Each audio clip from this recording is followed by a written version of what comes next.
بسم اللہ الرحمن الرحیم نحمدہ و نصلی علی رسولہ الکریم اما بعد۔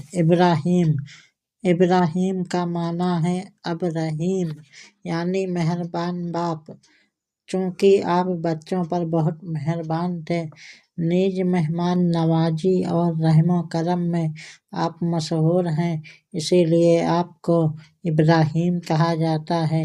بعض روایات میں آیا ہے کہ مسلمانوں کے جو چھوٹے بچے مر جاتے ہیں ان کی پرورش سیدنا ابراہیم علیہ السلام اور آپ کی بیوی حضرت سارہ رضی اللہ عنہا ہی فرماتی ہیں۔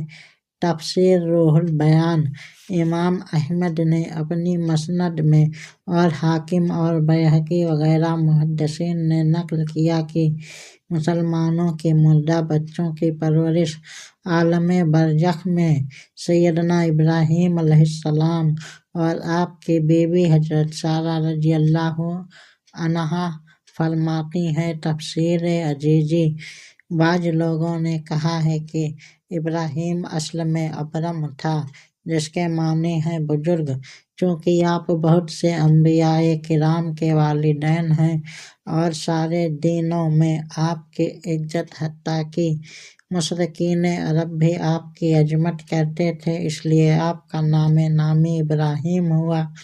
قرآن مجید میں ابراہیم علیہ السلام کا نام تقریباً 70 بار مختلف آیات میں ذکر کیا ہے، جن میں آپ کے مختلف اوصاف و عادات، اقوال و اعمال بیان فرمائے گئے۔ تفسیر نعیمی۔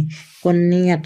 سیدنا ابراہیم علیہ السلام مہمانوں کی بڑی قدر کیا کرتے تھے۔ ابن عساکر نے حضرت اکرمہ رضی اللہ عنہ سے روایت کیا ہے کہ سیدنا ابراہیم خلیل اللہ علیہ السلام کی کنیت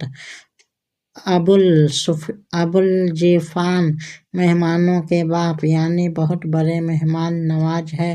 روایت ہے کہ ابوالانبیاء جد المصطفیٰ سیدنا ابراہیم علیہ السلام کی مہمان کے بغیر کھانا نہیں کھاتے تھے۔